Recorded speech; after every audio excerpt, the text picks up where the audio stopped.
We interrogated her thoroughly, Your Highness. She swears that she never heard of this illness prior to her departure. Silvani quietly sighed, making sure she wasn't heard through the speaker. She had already expected this answer. After all, Nadine had already spoken with the former ambassador back on the Unifier. But she couldn't just sit around doing nothing, hoping that they would reach Homai in time. The doctor was doing all she could, and if Silvani could maybe find out some additional information, it might make things a bit easier. And how believable would you estimate what she said to be? She was both very frustrated and distressed, so she was difficult to talk to. I dug as deep as I could over the last few days, and while I can't say it with certainty, I would tend to believe her. The captain of the escort ship where Kikla was currently being held. And what about other humans? Did she really never meet one other than Nadine? She said if they had already contacted humanity, she wouldn't have bothered talking to you, Your Highness. Apologies for the rude tone. I am merely quoting her. It's fine. Thank you, Captain. She closed the communication channel and leaned back in her chair. 4 more days until they would reach the hyperlane, and then an additional one to get to Homai. 5 more days during which she could do little more than hope.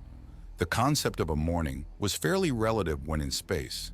Since tasks usually had clearly structured rotations, most people would still follow a consistent day-night cycle equivalent. But that didn't apply to everyone. Gethai was one of those it didn't apply to, especially now. In her attempt to help Nadine as much as she could, the current phases of her being awake and asleep no longer followed the timetable of Homai's rotation. But in the purpose of her own schedule, one might call the current time morning, even if one only did that to say that morning came too soon. Of course, if the doctor had wanted to keep sleeping, then nothing would have stopped her. But with Nadine's status still critical, she couldn't sleep more than necessary. She quickly left her bedroom and walked through the metal corridor, once more passing different people than the morning before. After all, their morning was now at a different time. She carefully opened the door to see whether the small alien was still asleep. But to her surprise, not only was Nadine not asleep, she wasn't in her bed at all. "Nadine?" Githey called out, mildly shocked. "I'm here, Doc." Quickly turning, she spotted her missing patient next to the door. She hung from the ceiling by one arm, holding to a metal beam at the ceiling that, thankfully, looked sturdy enough to support her weight. She continuously repeated the motion of pulling her body up and lowering herself again right afterward. Her other arm was behind her back, and her legs were crossed and angled. The way she held herself made her face the wall, so Githey could only see her from behind. "What are you doing? You need to rest." "I need to stimulate my muscles, you know that," the alien girl said in an unusually neutral tone. "Nadine, it's great that you apparently feel better, but if you do this so soon, who knows what damage you will do to yourself," the doctor pleaded. She didn't get too close, though, since the alien girl wasn't wearing her protective suit at the moment. "If I don't do this, I know exactly what damage it will do," Nadine retorted. "I wasn't able to do it for the last couple of days. I have to compensate. Besides, seems like it really was just a cold anyway." Githey noticed that the hand behind her back, balled to a fist, was shaking. Nadine, you caught an illness that decimated a planet within a couple of days. Do you think I don't know that?" The sudden outcry made Githey flinch. It was very rare that Nadine got loud, but when she did, she got loud. 2 passing crew members threw concerned looks through the open door, so she quickly collected herself and gestured to them that everything was fine. Meanwhile, Nadine had dropped down from the ceiling and turned around, showing a distorted expression on her face. She raised her fist and slammed it onto the bed, making the mattress shake in the process. After 2 months, it finally looked like I had a lead. And what do I find out instead? That I'm not only having a world of cardboard situation and am a walking vat of acid. No. On top of that, I'm apparently a full-blown biohazard. Not to us, Githey quickly corrected. Humans and Tystri being compatible enough is an unfortunate coincidence. It happened before with different species, though not to this extent, I admit. And in none of these cases did the illness jump species that quickly. I meant it when I said nothing like that can happen between Vaneri and human. I just didn't consider, once again, didn't consider a crucial detail. How many times does that make now? The room went silent after Nadine's last line, and the small alien's eyes immediately widened in regret. Shit, I didn't mean to. I didn't want, she began as she buried her face in her hands and leaned back against the wall. Doc, I'm so sorry. You do so much for me and everyone, and damn it. Nadine slid down to the floor and rested her head on her knees. Look, I know how shitty that sounds, but can we pretend the last minute didn't happen and start this conversation over? Githai didn't answer right away. Instead, she slowly walked over to the other side of the room and sat down on a wall-mounted chair. Quietly, she looked at Nadine, who after a while lifted her head with a desperate expression. Words coming from or directed at a noble are not easily forgotten. Luckily for you, I am only a noble in the first generation and wasn't raised as one. I'm really sorry, Doc. No offense taken. That wasn't completely true, especially since Githai had told herself something similar before. But that wasn't helpful at the moment, and despite being younger, Githai was still the adult one of the two.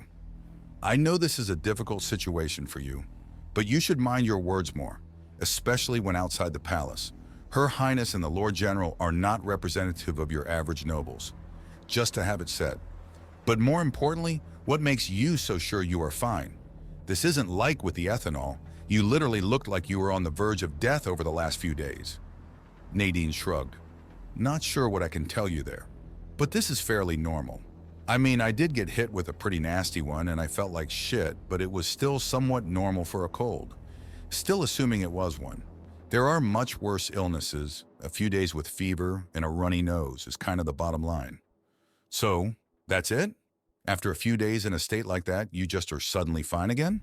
If you word it like that, it sounds a bit dumb, but yeah, pretty much. One more day, and I'm probably back at 100%.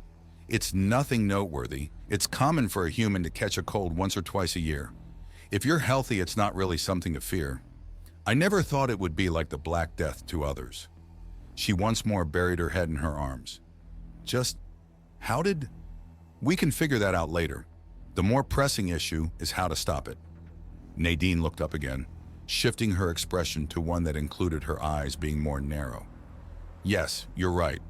Before we left the Star Treader, Syl and I went to my escape pod. I took the board pharmacy with me. The doctor cocked her head. You took the what now with you? Nadine seemed confused that she didn't know the word. You know, the bandage box. Bandage. Do you mean a first aid kit? Ah, yeah, first aid kit, I guess. Stupid translator. With a quick motion, she took the collar, translating her words off her neck. Could you say it again? Despite her accent, it was impressive how much she had learned since she arrived on Homie.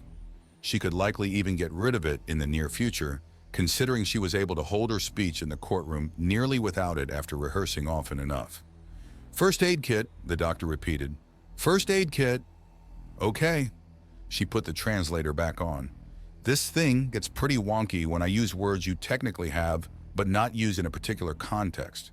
Does it sound normal to you when I say cold? Anyway, there should be cold medicine in that thing. Though all I can do is give to the stuff, I have no idea about medicine outside of the basics. Githai nodded. That is already much more than I expected. And to answer your question, the word cold does get translated, though it's an interesting name for an illness. Well, we often catch it when our body gets too cold. Maybe that's why. Never really thought about it, if I'm honest. I'm sure it also has a medical name, but I don't know it. I see. Well, either way, there is one more issue. Githai explained the water situation. While sick, Nadine had used up a large portion of her water supply. It likely would last for all of the remaining 4 days. Doc, I think you misunderstood something there, Nadine began once Githai had detailed everything. Well, I guess we never talked about that again after you made that powder. You see, I need all of that stuff, sure, especially now that I sweated a lot. But the most important thing is the water itself. It doesn't need to be perfectly saturated. It just has to be not so pure that it makes my cells explode. That can be achieved by mixing literally anything that's not poisonous in there. Remember what I did on the Raider? It sounded like she purposefully left out the word Kirosha, and yet she still shuddered slightly saying it. But now that she said it, Githai did indeed recall that she mixed blood from some unknown animal they found in the Kirosha supplies into the water. Githoi felt a lot of tension leave her, now that the most pressing issues were resolved. But overall, things were far from over. A lot of questions were still left unanswered. If the other humans were involved, where were they now? What exactly had happened on Erois? Where was the human ship? Had all of this really been a coincidence?